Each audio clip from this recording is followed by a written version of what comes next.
If somebody's really targeting you, I don't care what you do, they will get to you. The good guys don't get caught. The ones who are really good don't get caught and get detected. That to me is the scary part. You start adding up all the bits and pieces. You add in telephone fraud and cellular abuse, and $1 billion here and $1 billion there, and you're talking about real money. It's only going to get worse.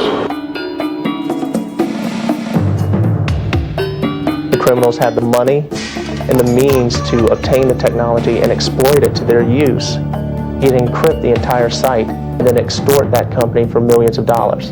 Has that happened in the past? Probably. Will companies admit it? No.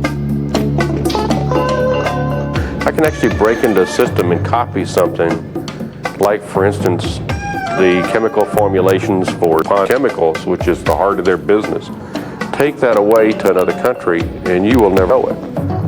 Any system that has a telecommunications line can be broken into. It's that simple. Essentially, just think what is controlled by computer systems, just about everything. It is scary if you think about it.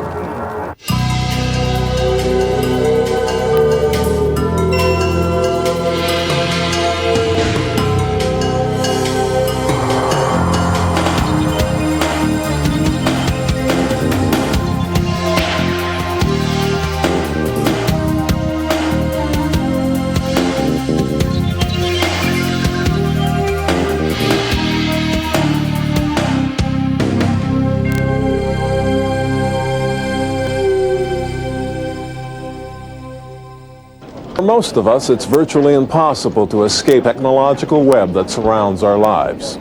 Banks, telephone companies, utilities, supermarkets, they're all going online. But what is often overlooked that all these companies and services are gradually spinning an interconnected web.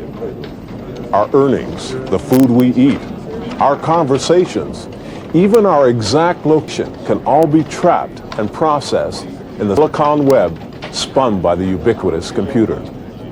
And to gain unauthorized access into our private lives, sometimes all it takes is a telephone.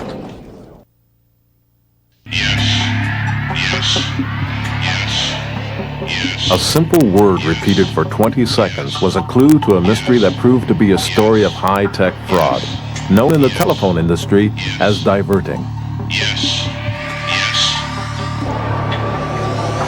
The hacker of the 1990s is increasingly becoming organized, very clear in what it is they're looking for, and very, very sophisticated in their methods of attack. Morning, Brian. What have you got?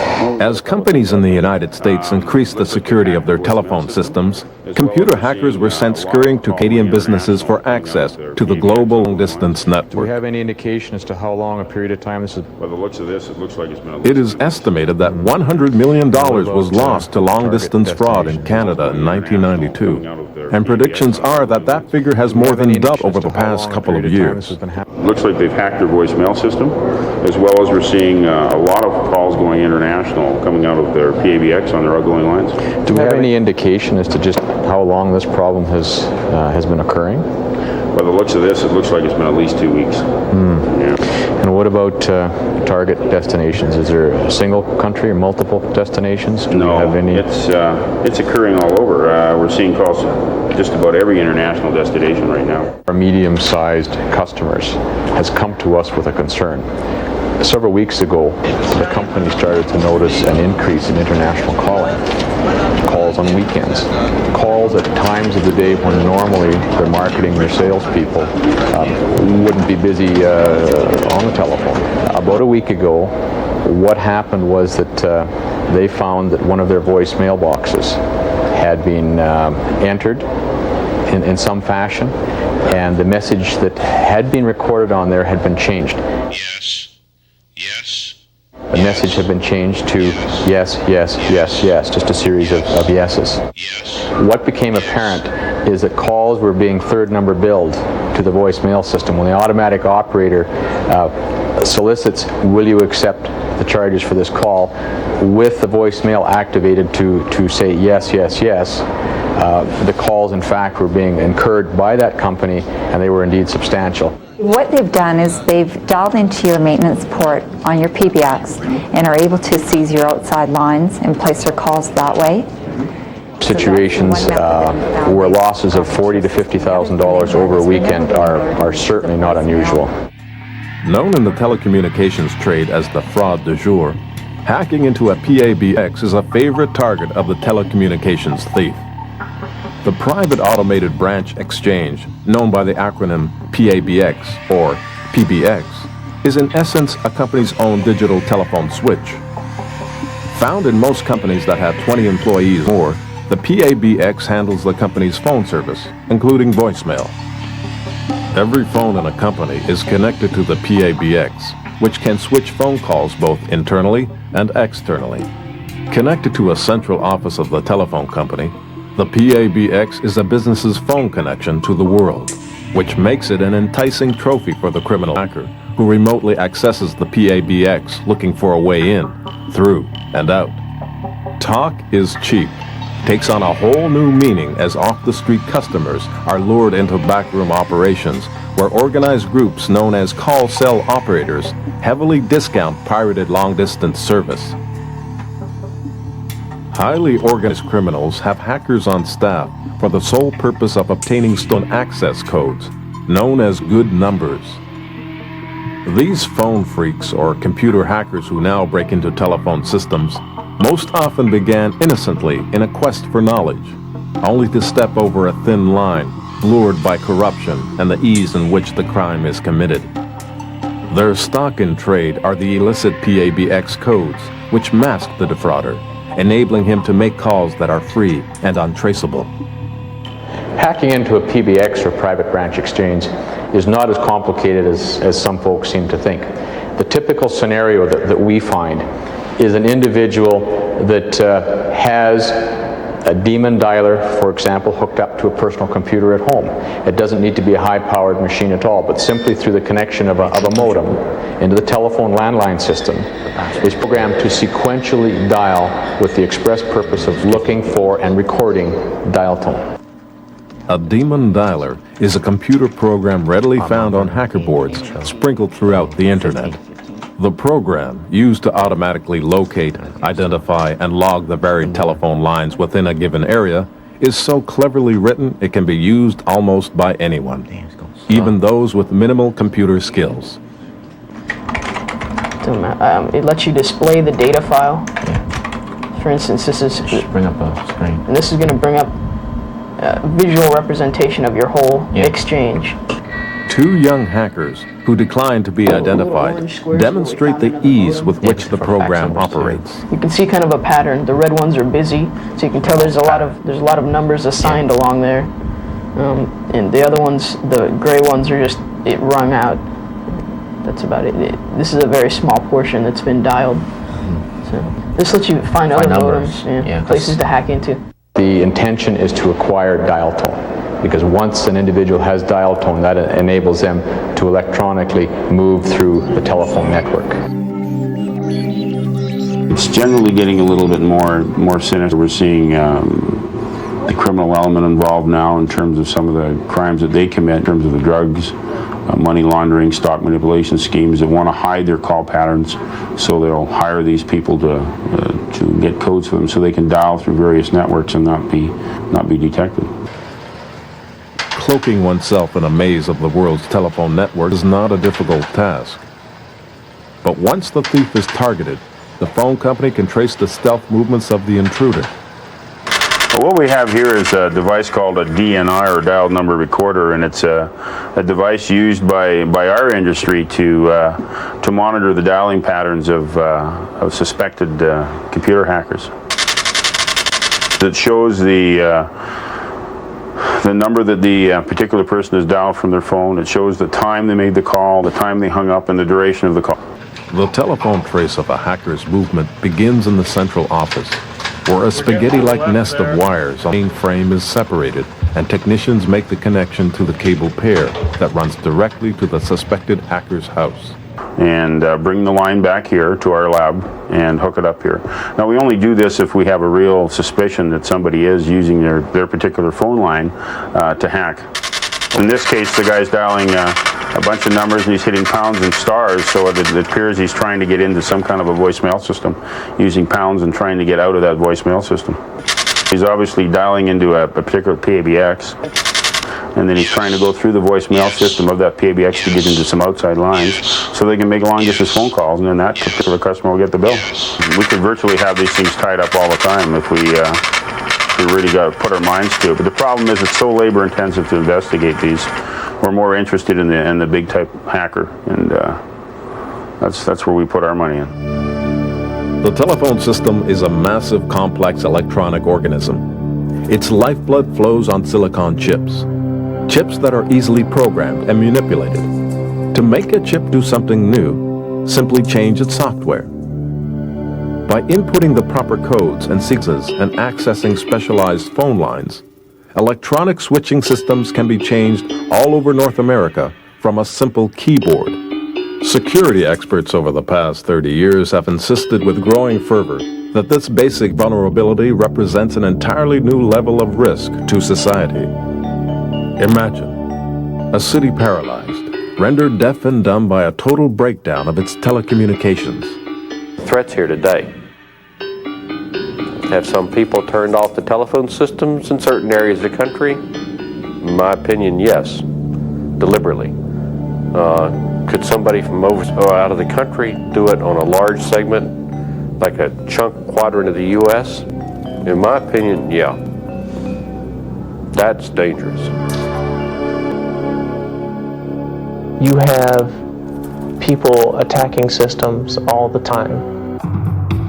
There were groups in the United States that had shut down 3 of the 4 telephone switch centers on the East Coast. If they had shut down one more center, then the entire East Coast would have been without telephone service. Things of this nature could happen and have happened in the past. Back in the old days, you had mechanical switches doing everything, crossbars, things of that nature. Now everything's computerized. Computer switches are everywhere in the telephone system. And a computer switch, you take that word computer, and that's exactly what it is.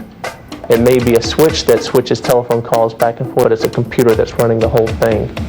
And that's the problem. Computers are connected by telephones everywhere, and the telephone system is one giant computer in essence. Now, there is another little bit of fraud, and it's called red boxing. And essentially what red boxing is it's a tone dialer. Now, these are legitimate devices that you can purchase that's been modified to replicate the tones in a payphone, the nickel, dime, quarter type things. And this particular one that we'd seized off a fellow, it replicates the nickel, dime, quarter, so that you go to a payphone, you put this on the mouthpiece, you call the operator and you say you want to make a long distance phone call, and she says it'll cost you $4. So you just,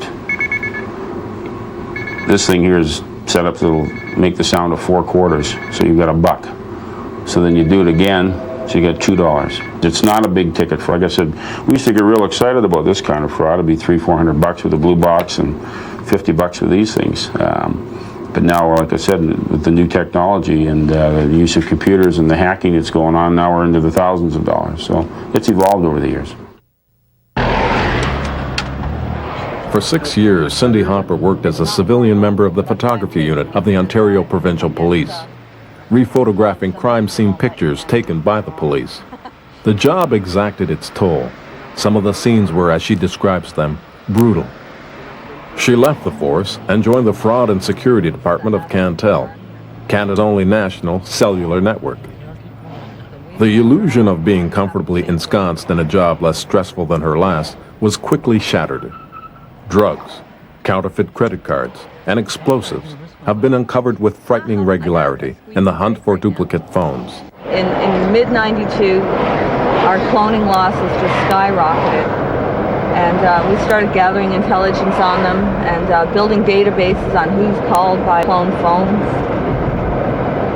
And it wasn't until September of '93 that we made our first major bust of a huge cloning operation involving Asian organized crime. And the main reason why they were doing it was to conceal counterfeit credit card operations.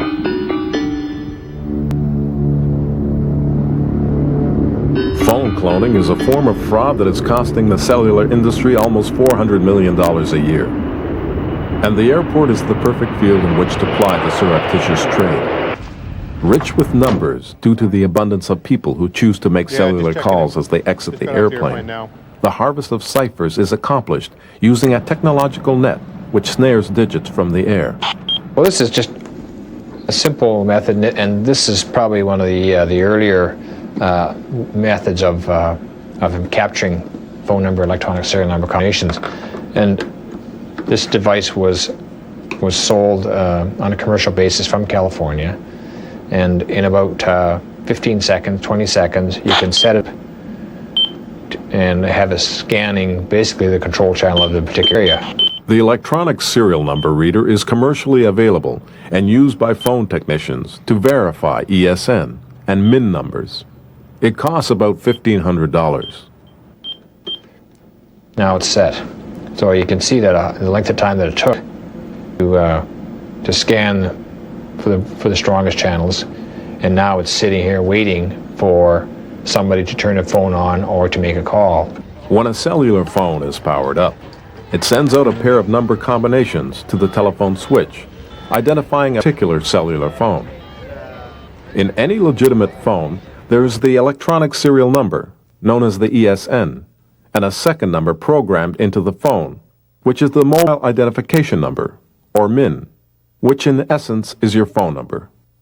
It's these two numbers that are the open sesame commands that bandits need in order to unlock the cellular vault. Yeah, I just got off the airplane. This particular device has the ability to store up to 99 numbers, 99 combinations. There's a printer port on the base. You just simply change screens, print. You print them off. Now you're ready to capture another 99. Capturing number combinations is only the first of a two-step process. The numbers still need to find an electronic home in a duplicate cellular phone. So you have your crook has just stolen a list of ESNs. He's got a bank of phones that he wants to reprogram to emulate another customer's cellular account so that he can make free phone calls on that phone. He'll go into his software program, and what he'll do is he'll call up, in this case it's a Motorola, and you get a menu come up on the screen, and it walks you through it. It tells you step by step. You don't need any special training. You can be told how to do this in about 10 minutes, so it doesn't take a rocket scientist to clone phones. Once you're up and running, you could have a production rate going a minute to 2 minutes, and it's done. We're still finding clones. You may not know it until the end of the month when you get your bill and it comes in a banker's box instead of in an envelope. But we may notice it prior to that from doing pattern searches and threshold reports. We have 10 or 15 different ways of detecting fraudulent usage before the customer is aware of it. So often what we'll do is we'll call the customer and verify if they were, for instance, in another city that they're not normally in. In fact, today I have one. I have a perfect example. Lady, I left her a message. She's a teacher, and I left her a message asking if she was in Los Angeles. There were 82 calls in one day, and she called me back and she said she'd never been in Los Angeles in her life, but she had been to Niagara Falls on July 15th. Okay. So what we have here is a pattern that all the customers who were victimized have all visited Niagara Falls in the last couple of months. I would say the average loss on a clone is $1,000 to $3,000. And when you multiply that hundreds of times, it really is a serious problem for all cellular carriers. The mobility of the cell phone, coupled with the apparent anonymity of the cellular service, not having to worry about wiretaps, are powerful enticements to use cellular technology. Credit card fraud, money laundering, smuggling, fencing of stolen goods, trafficking in drugs and weapons, industrial and political espionage are but a few in a long slate of high-tech fraud schemes tied to the use of cloned phones. We were finding that the conspiracies were actually quite large. There doesn't seem to be a lot of just small-time clones around. They do it on a very large scale. They market their product to other people. We recently apprehended a small group of people who were supplying what we believe are the clone phones to most of the crack dealers in the western area of Toronto. We did a thing for one of the detachments a while ago where a guy was threatening to kill his wife. They wanted to find out where he was. Len Nyland, a 22-year veteran of the RCMP's white-collar crime squad, is Cindy Hopper's cross-Canada partner based in Vancouver. On his first bust of a cellular fraud case, loaded handguns were found stashed at the crime scene. Ever since then, every entry pretty well was with an emergency response team, which we thought was kind of unusual. Where you got a cloning situation basically, which is, I don't think the judges are thinking of too serious of it so far, but as it turns out, it's just, it's the tip of the iceberg for all the other things that are going on, as the drug trafficking and the credit card frauds and this type of thing. So the battle is fought along invisible airwaves, with the cellular sleuths fighting technology with technology and reams of data. Data is probably our biggest weapon. This, what I'm doing here right now, is data that's been collected off of the two Vancouver switches. Using specially written programs, the investigator is able to recognize two separate cellular telephones with the same number trying to access the network simultaneously. What it is. Here's an example where this number has surfaced as a result of this report. So what you have here is you got at June the 8th at 1506, or at 1459, he called Victoria from Kelowna, and at 1506, it shows an incoming call in Richmond. Now, it's only 7 minutes apart. It's impossible to get from that point to Kelowna, and then shortly thereafter, he gets another incoming call in Kelowna. So what that tells you is that there's two phones. While reluctant to give out battle plans for fear of criminals picking up their investigative techniques, the Cantel investigators did allow our cameras into sensitive area. That's okay. What is that over there anyway? Okay, these computers monitor different things that are happening on the network. This one here gives us real-time visibility of our customers that are in some U.S. cities that have a tendency to have a lot of fraud, like New York City, Miami. So we dump reports off of this screen, which is not doing anything at the moment. But what happens is when one of our customers powers up in New York City, there'll be a report that shows that they're there. And then if we start seeing an excessive amount of activity that is not the norm for them, then we will call the customer up and verify that they're in New York City. This one is for doing a lot of things. It's our direct link into the switch, and with that we can find out where a person is, like within a few blocks. We can find out if they're on the phone, if they're idle. We can see what cell site they're in. We can see who they're calling if we want to, depending on the command we enter. And we also have our van that we can track the radio frequency signal. And sometimes we just use good old-fashioned surveillance. And most of the time it's a combination of every technique that we know in the book to find out who's doing it.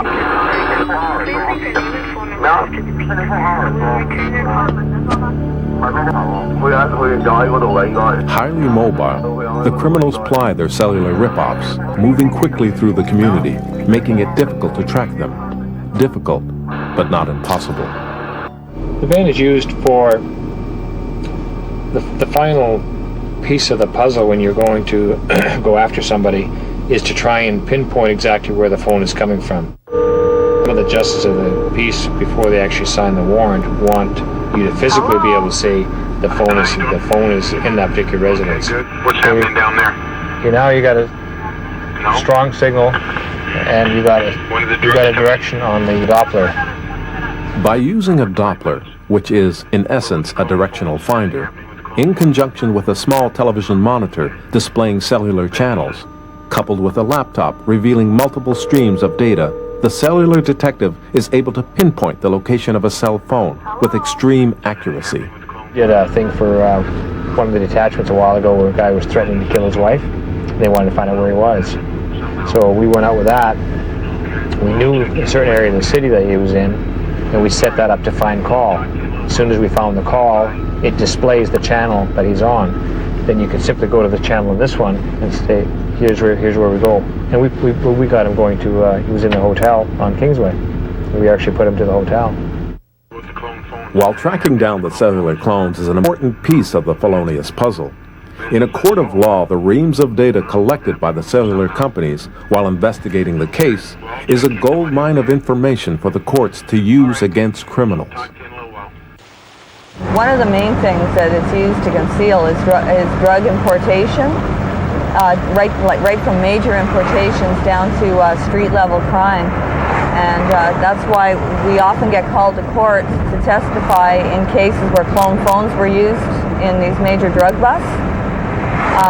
We can provide a lot of detail as to where the phone was, who it called, what cell site it was in, that kind of thing. And usually it comes as a big surprise to the crook when he finds out how much data is actually recorded when you make a cellular phone call.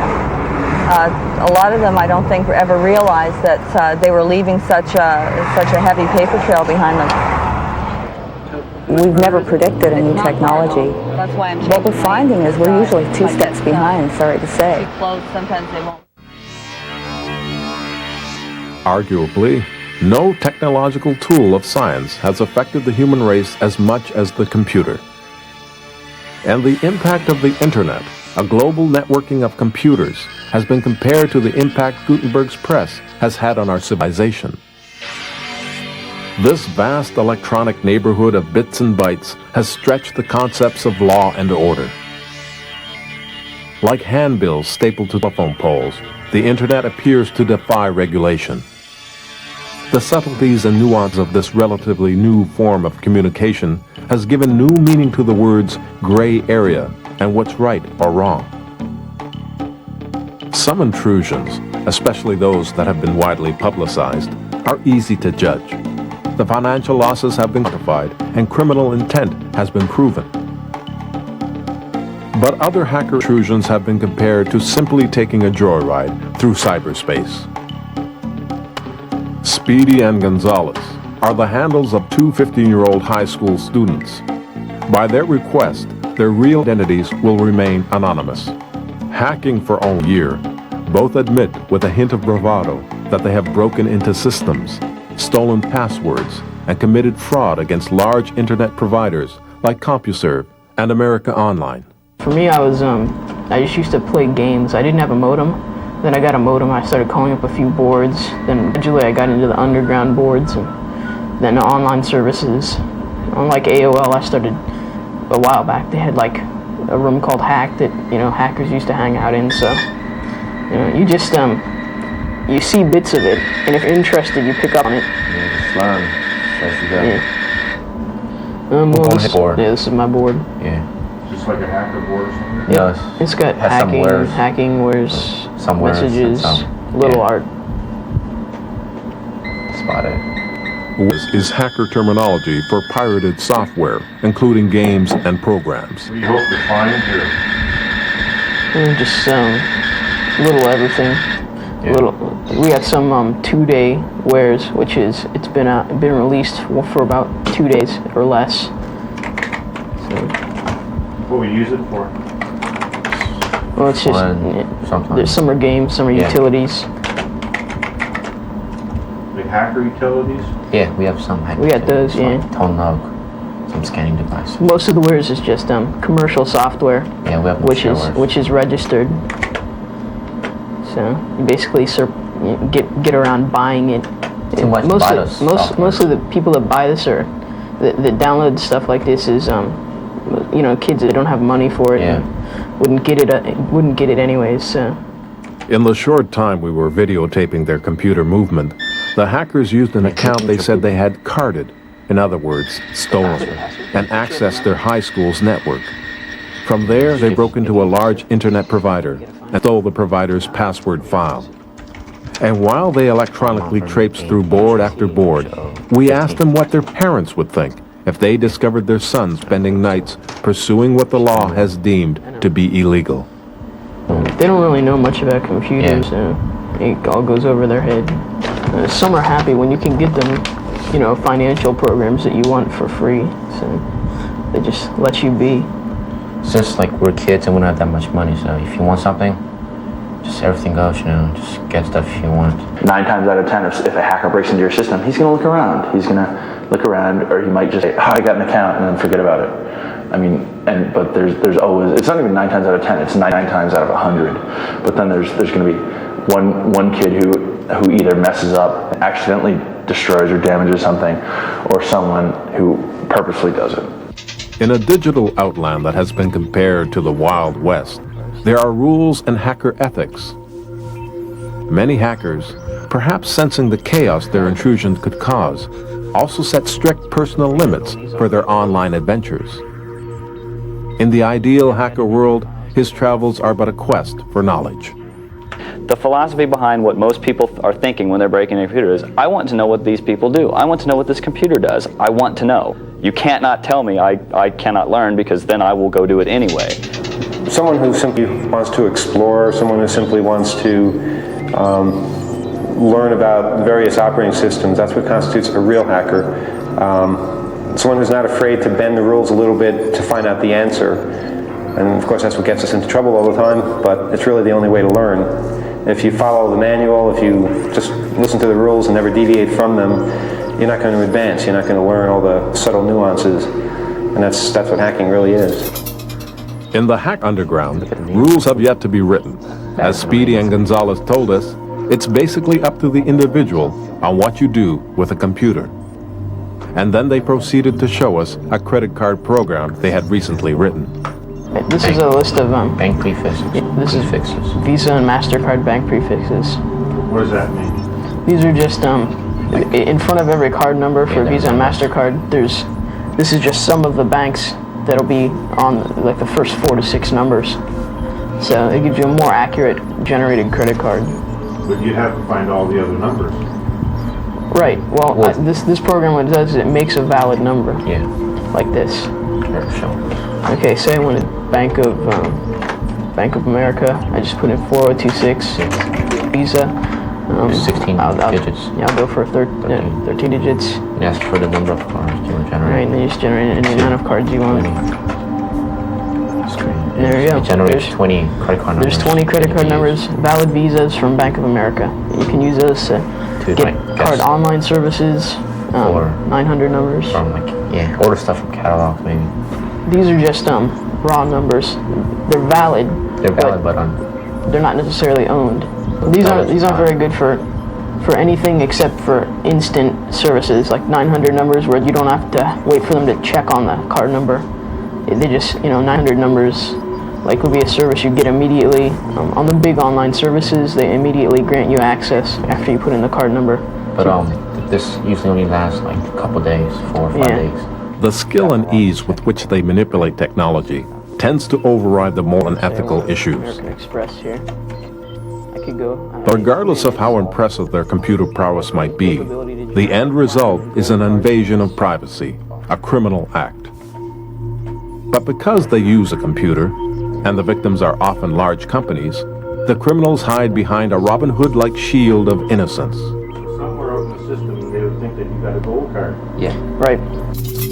I call it the difference between the amateur hacking and the professional hacking, and I refer to these guys as amateur hackers, not from a capability standpoint, but that they're not out there doing it for money. They're doing it for the love of the technology. The professional hacker is more in line with a conventional criminal, that he's using these tools and these skill sets to achieve a criminal aim.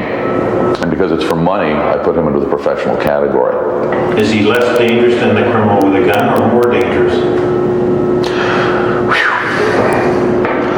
Ultimately a lot more dangerous. And maybe not today, maybe not tomorrow, but in 2 or 3 years, absolutely. I was involved in a computer security incident last December. I got to peer over the shoulder of the bad guy quite a bit. Suppose somebody does nothing but break into a system and look around at files that belong to other people, not him. If he's stealing someone else's account and he's looking at that person's files, by definition he's looking at somebody else's data, right? Is that damage?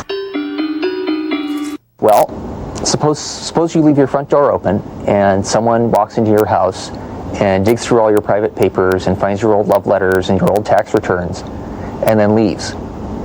Did he do you damage? You're certainly going to be outraged. Norman Wilson was part of a team which tracked a computer hacker for the better part of 2 months last year. The hacker, following instructions that were posted on the net, was able to get accounts and passwords from all over the planet. While peering over his shoulder, I saw him break into hundreds of systems. I found out because he was using my system to call out to other systems to try to break in. And there was another system, I guess in New Brunswick, that he'd broken into, and he got noticed there because he'd done enough damage to be noticed. By routing through the University of Toronto's computer system, the hacker acquired passwords and accounts to computer systems at IBM, Harvard University, and almost every university in Ontario. In most cases, the hacker went in and peered around the system, an activity they do as casually as breathing, and with little regard for potential harm. You can see various levels of harm. Some people who break into systems actually do malicious damage to systems. They actually modify files just to screw things up. Not knowing the hacker's motive, all Wilson could do was sit and watch and hope the hacker's intent wasn't malicious. I didn't feel personally violated, but I certainly felt a responsibility to the other guy to use the machine to keep this from getting out of hand. I found that I got more interested in the technical aspects of what was the guy doing and how, and watching him and trying to understand why, than I was offended about his being there. But it may be that the first half was a defense mechanism against the second. After 2 months of collecting data on the hacker's movements through Norm Wilson's system, the RCMP moved in and seized the suspect's computer equipment. A 20-year-old hacker was charged with 9 counts of fraudulent use of a computer and 11 counts of mischief to data. It carries a maximum sentence of 10 years in jail. And while few cases have yet to make it through the Canadian court system, the legal question begs to be asked. What does it mean to break into a computer without permission and use its computational power to look around inside its files without hurting anything? How should society and the law best label their actions?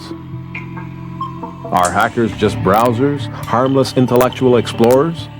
Or are they voyeurs, snoops, and invaders of privacy? One of the things that comes up when system managers are trying to describe to other people why it's bad to break into computers, one of the things that keeps coming up is, well, these guys are just, they break into whatever systems they can and poke around, and they don't worry about the consequences. Well, suppose one of the systems they break into is a system at a hospital that's doing some sort of real-time control of therapy for a patient, and the fact that this guy is running his password guesser on the system and loading the system down interferes with the program that's doing the therapy. Will the guy still say that he didn't do any harm because he didn't mean to? We seem to find it necessary. The bad guys tell us it's necessary. They tell us they'll come and walk all over us if we don't. To use security on our computers, it's the equivalent of putting a bank vault and electric fence around my house.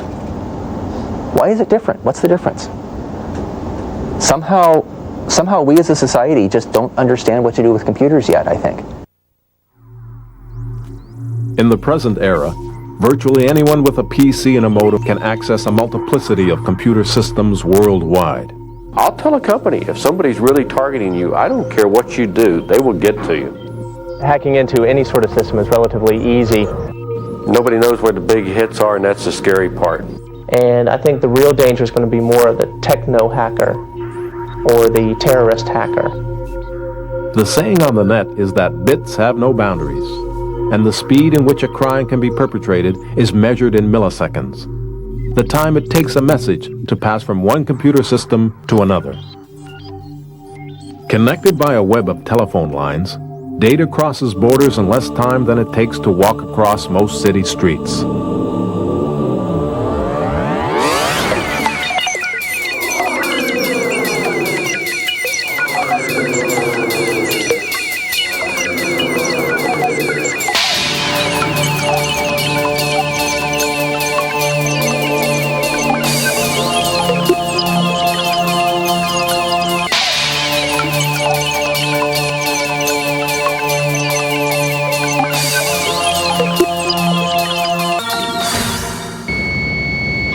Not much to break into one of these ports. The criminals have the money and the means to obtain the technology and exploit it to their use. Joseph Senor is a new breed in the corporate world. A self-described cyber sleuth, he is a private investigator specializing in corporate protective surveillance, a growing niche market that many business analysts are pegging as a major growth industry in the next millennium. The danger from hackers that you would see on the corporate side is competitor intelligence. Their corporate secrets can be raided, taken, and sold to their competitors. And not just one competitor. This hacker may break into a system, take this information, and give it to the person that paid him for it, and then keep a copy for himself, and suddenly sell it to the competitor's competitors. Senor spends many hours a week behind the screens of a virtual reality headset, which makes it easier to move around and not be tied to the keyboard. He trolls databases for information and hangs out under a variety of nom de plumes, chatting with hackers and crackers and net junkies found on bulletin boards and in the many news groups. There are over 3,000 Usenet groups and more being created every single day. And the thing is, we need to look through as many of them as possible, because any information is valuable in our business, anything. A former employee of the CIA, Senor tracks online sales or trades of illegal information, sometimes referred to over the net as black data. And while corporate espionage is an escalating problem for companies today, perhaps even more ominous is the threat of the cyber terrorist. If we can imagine the computer not as a tool for legitimate business, but a tool for terrorist activities, we begin to see the world from the corporate security professional's viewpoint. Since the breakup of the Soviet Union, you've got a lot of Soviet KGB and GRU officers that are out of work. Same thing in East Germany. And these guys don't have any jobs, they have no income, so they're willing to sell themselves for whatever they can. And if they've got the experience in computer hacking and computer access, they'll sell themselves for that. And I think the real danger is going to be more of the techno hacker or the terrorist hacker. A terrorist could be sitting in Scotland or England or France and in essence blow up a computer system in Australia, in Hawaii, in the United States, in Canada, anywhere. And he doesn't have to be anywhere near that computer. And he can completely destroy the data that's on that system, erasing millions of dollars worth of data that had been inputted or research or anything like that. He can encrypt the entire site and then extort that company for millions of dollars. Has that happened in the past? Probably. The computer crime professional of the future is fraud, big time fraud. And I can see extortion being a problem. It's like Jim Settle, the former head of the FBI's National Computer Crime Squad, now provides information security services. And then we saw $1 million extortion scheme, for instance, that was carried on completely electronically from outside the country. Partly on the internet, partly by fax, but it was all done electronically, not any of the standard voice messages or mail. Basically, the message just comes across electronically, either email or drop files that are transferred to the victim company that they find. But usually, in this particular case, was email transmissions. Statistics on the exact size, frequency, and cost of hacks on corporate computers are hard to come by because company officials won't talk about it. The information terrorists, while seemingly existing only in the imagination of a Hollywood screenwriter, are real. Well over 70 to 80% of all companies have some sort of crime perpetrated against them, whether it's computer crime, phone crime, any sort of high-tech crime. The problem is these companies won't admit to it because this tells their customers or their investors that they're inherently insecure. And what company wants to let a potential client or a potential investor know that they're inherently insecure and they can't protect their own system from being hacked by hackers? Cracking. Programmers' jargon for malicious computer meddling is on the rise. Well-publicized episodes illustrate the damage and financial losses that corporations and governments potentially face due to a laissez-faire approach to computer security. Do we know if some foreign motor company in Europe, for instance, is stealing the plans of Ford Motor for 1999 models? I would presume so, yeah. Hackers for hire, armed with an arsenal of technologies in their quest for secrets. Tools like password crackers, file scavengers, and the historical-sounding Trojan horse have become the security professional's nightmare. If somebody's really targeting you, I don't care what you do, they will get to you. I can actually break into a system and copy something, like, for instance, the chemical formulations for DuPont's chemicals, which is the heart of their business. Take that away to another country, and you will never know it. The good guys don't get caught. The ones who are really good don't get caught and never get detected. That, to me, is the scary part. While the computer threat to corporations seems a distant menace far removed from the general public, a skilled hacker has the ability to affect us on our home front. There's just not a whole lot that you can't do if you really wanted to do it. You're in systems where you own them. You can do whatever you want to with them. What do you want to change? I don't want the CEO of a company to get paid next week. No problem. I don't want you to get paid next week. No problem. The next 3 weeks, no problem. Probably very, very easy for somebody to do. The hackers came after me this year, a group of them. First, in early February, my phones were disconnected. I received a warning from the underground that they were out to get me. I called up the phone company to find out what had happened. They said, well, sir, you disconnected the phones. You authorized. I said, well, I did not. So I realized I'd been social engineered. Then my long-distance service was changed over to a carrier, resulting in thousands of dollars of calls. So that brought in the FBI and telco security. Then I found out that my local electric company had been penetrated. They'd gotten my bills. They'd gotten all the telephone bills and numbers from all of my neighbors.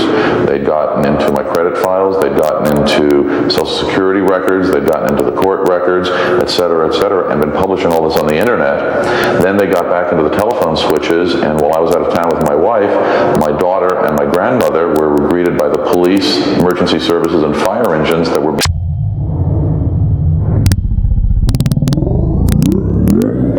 from my house into emergency services.